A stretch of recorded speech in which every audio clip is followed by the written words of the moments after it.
the ZiiGaat Horizon. A lot of reviewers and people actually like this one, but as for me, it's a little bit... Good day guys, this is Practiphile, and yeah, today we're going to take a look at the ZiiGaat Horizon here. Thank you so much ZiiGaat for sending this in for a review. Disclaimer, they didn't say anything on how to do this review, no incentives whatsoever. They just sent me the product for review. The ZiiGaat Horizon currently is priced around $329. It is a 1DD, 2BA, 2-planar tribrid IM. There are definitely a lot of tribrid IMs recently, like this configuration, the like a 2 planars for the treble. I would say that I'm not a fan of this current implementation, except for a few sets, because 2 planar tribrid IMs usually they boost the upper treble, and for me it just doesn't sound natural.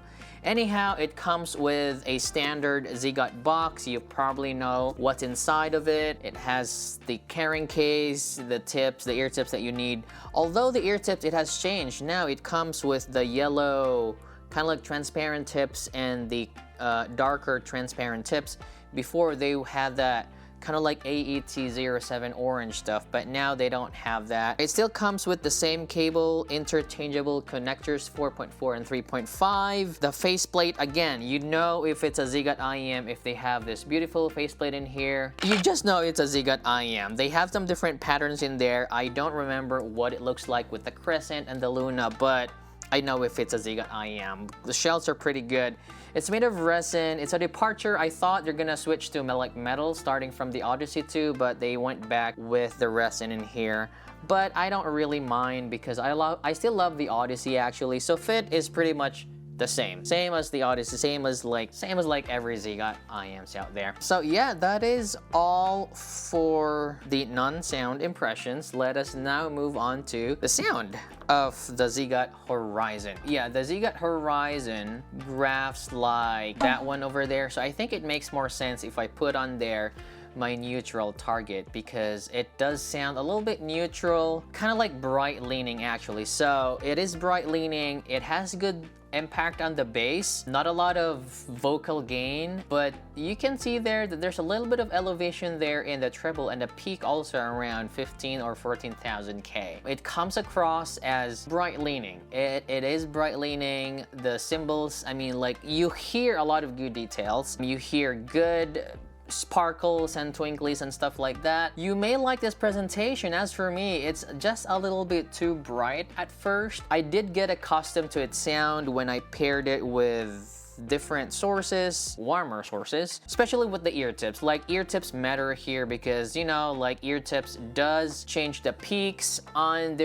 in the different eras of the frequency. Sometimes a tame treble, so finding the right ear tips would be very, very beneficial here. Again, the tonality is actually very, very open sounding because the tuck actually starts around 150-ish, like that. So vocals are very open sounding, but just really a bit too bright leaning for me. It's just not about that it's leaning to a brighter signature. The cymbal timbre is also a little bit off, and also with other instruments, and I'm gonna explain that later. So yeah, the treble timbre is not what I expected it to be. So for the tonality on this one here, I'm only giving it a 2. So it's not bad, it's not good, but just kind of like sits in the middle. Moving on to the bass, man, the bass on there is very, very clean.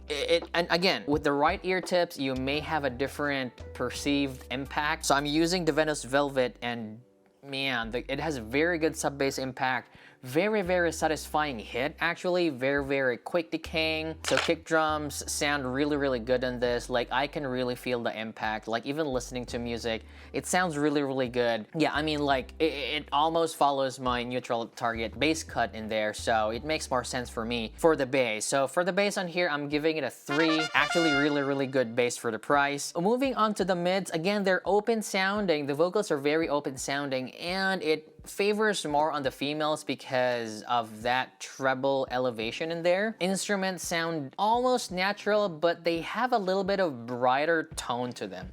Now, I was playing my drums. Bear in mind, this is just electric drums, but everything sounded okay. But again, with the cymbals, they're just a little bit higher in tone for me. So my ride sounded a little bit higher which was a bummer because ride cymbals usually have that lower tone in them, especially if you hit the middle part, but they just are a little bit high pitched. My floor toms also sounded a little bit higher in tone, so I could tell that this does not really represent the right instrument timbre. I'm not making this up, although again, a disclaimer, it's only an electric drum. But then again, vocals sound really good. They're very open sounding. Most of the instruments sound natural, like the guitars. Probably most users aren't going to be bothered with it. Maybe you even won't notice that. Unless you're a musician, you would probably notice it, but for most people, even like for audiophiles, you probably won't notice it anyway. So for the mids on this, I'm just giving it a 2.5.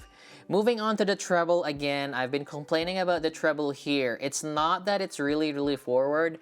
I think it's, well, yes, it is forward, plus it is also a planar. Now, I have a little bit of, yeah, these planar stuff, they usually have peaks around this area here. I would have wished that they've tamed this. Now, one of the best implementations of planar drivers, especially planar tweeters or like planars doing the high frequencies, is the Moondrop Meteor. That's probably one of the most natural I've heard to date. Other than that, I think the Horizon is okay if you are not sensitive to treble. So the timbre could be better actually. I have a PQ that I'm going to share later on, but for me, the treble on this is maybe just a 2. It's not really that piercing, but also because of that forward presentation, I felt like it could have done better, or maybe they tamed it a little bit in there. So for the treble, I'm just giving it 2. And lastly, the technicalities. Yes, they do have that good detailed retrieval. You hear the air, it's a little bit airy in there, especially in the high frequencies. Although it has good detailed retrieval and sparkle, but it sacrifices on realism. So you know me, if you've been following my channel, for me, technicalities is about realism. How real or like how 3D, or like how an IM renders instruments and vocals like they are real. I'm not making sense. For me, technicalities is how real an IM sounds compared to like real life instruments and vocals. So timbre and even with the 3D spacing. The Horizon almost has that. It has very good stage, but it sacrifices the timbre on instruments for me. So for the text, I'm just giving that 2.5. And so that is a total of 12. So 12 for me is A minus. Yeah, it still reached an A, and I think that A for me is, it's generally better than other sets. Very good for the price, but the tonality might not match your preferences. And in this case, the tonality is brighter leaning. So I did start to like the Horizon at first. If you want to check my first impressions, I do live stream with the sets that I received. So I did it like a couple of weeks ago. You can go watch that. I did not actually like it, but the more I listened to it, the more I actually kind of like understood how the Horizon is sitting in the price range. So if I would have scored the Horizon when I first listened to it, it could have been like a C or a B, but now it's reached probably max A+ for me because I do appreciate its sound and I think it has a place in the market. So let's move on now to the comparisons. And so I will be comparing this to IM sitting on the 251 to 449 category because it's 329. Sometimes I'll be comparing it to IMs more than that, priced more and less. So let's start with the first IM here. It's a Studio 4 because it's, you know, like the neutral stuff in there. So the Studio 4 graphs like that one over there. So as you can see, they kind of like almost follow the same glide, but just the treble. You know, like you can tell from the treble that it's really bright leaning. So if you're after a more natural sounding replay, more reference, more neutral, I think the Studio 4 is for you. If you want a brighter signature, then go ahead, pick the Horizon. Again, if you like treble, pick the Horizon. If you don't, maybe you're better off with other sets here. The next one here would be, let me compare it with a more expensive one this time, and I think it is the Duno DK3001 Brain Dance. Why? Because this also has a planar in there, planar driver, and it graphs like that one over there. You can see that the Brain Dance has more sub bass in there and also has a little bit of 6K elevation in there. The Brain Dance also has that kind of like sizzly effect in the treble, but the Brain Dance is also more expensive. So Brain Dance is around $499. So this is like almost $100 $100 expensive. So why am I comparing this is, if you want a brighter signature, I think it's the Horizon.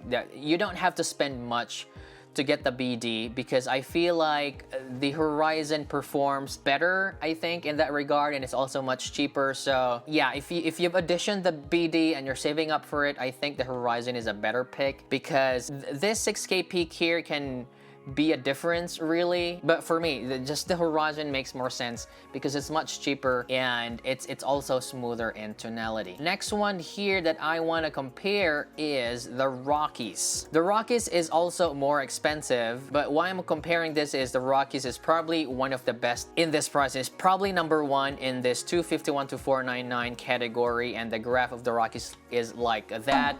The Rockies does have a little bit of bass in there for that added fun. It does have ESTs, and as you can see there, the Rockies does not have an elevation around 15K. So even for the Rockies, it's already a bit bright leaning. Now, how much more with the Horizon here with that mid bass and plus the elevation there at 15K. So for me, the Rockies, if you have that cash, $329, it's probably more appropriate to get just go straight to the Rockies because it has ESDs. You can endgame with the Rockies. But again, if your budget is tight, well, you can pick the Horizon, but I suggest you save up more and you can get the Rockies if you are into a brighter, balanced, brighter signatures. Next one, I'm gonna compare it to a little bit cheaper one. It's from the same, it's from ZiiGaat lineup still, and I'm thinking of the Crescent here, right there. Why the Crescent? Because as you can see, it almost follows the same mids and treble pattern, but with a different bass profile. So in this kind of elevated treble, I think the Crescent makes more sense with the added bass in there just to mitigate that treble energy. For me, the Crescent sounds more correct. They don't sound as bright as the Horizon. They are much cheaper and they're more fun. Although I sometimes prefer the bass the bass on the Horizon because it's just really tight. Sometimes the Crescent's bass is a little bit too much for me, but then again, you also have more listening time. I mean, like, you can listen to music more with the Crescent because they don't have a lot of treble peak that may fatigue you for some reason. So yeah, I'd probably lean on the Crescent for this one here just because it's tonally correct for me. And the last one, it's again from ZiiGaat still, and it is the Odyssey. Why the Odyssey? Because the Odyssey still makes sense. I still think that the Odyssey is more balanced, although there's a little bit of elevation there with the Odyssey. At least it does not have that 15K peak in there. For me, I still think the Odyssey is the best sounding ZiiGaat I've tried, even better than the Luna. I've never tried all ZiiGaat sets, but for me, the Odyssey really is really good. It sits under, no. It sits on top, and probably the next is ZiiGaat Odyssey 2. But the Odyssey 2 is just a little bit tamer in the treble. But hey, for me, the ZiiGaat Odyssey is still one of the best, or at least it sits on top for my preference. So yeah, I guess that is it for my comparisons. Oh, I do wanna show you here that I did some EQ. So if you already bought the Crescent and you feel like the treble is a little bit high, you may want to EQ it. So if you want to tame the treble, you just target the frequency 14,500, a Q value of 0.5, and a gain of -3, and it should look like this. It should tame the treble a little bit on there. It would sound more correct. But if it's still bright for you, then maybe you can bump the mid bass a little bit. So you can target the frequency 110, a Q value of 0.7, and a gain of 2.5, and it should look like that one. So it will be more balanced sounding, and it can tame the treble, and you will get more fun with it. Otherwise, if you've never bought it yet, really think if you are okay with bright leaning signatures. So yeah, for the viewers, that is my message. You can EQ this if you already have this.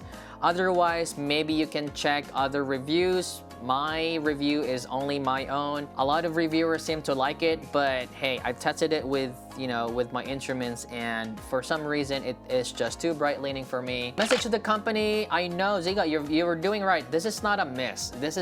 I know you are just trying to accommodate a lot of listener preferences. And it is still a ZiiGaat house sound. I can still feel that this is a ZiiGaat house sound, very, very well polished, very well tuned, but maybe I'm just not the target audience for this. And I know there are people who are gonna buy this, especially people who are not sensitive to treble. But yeah, I am glad that you are catering to different kinds of signatures and different audiences. So keep up the good work.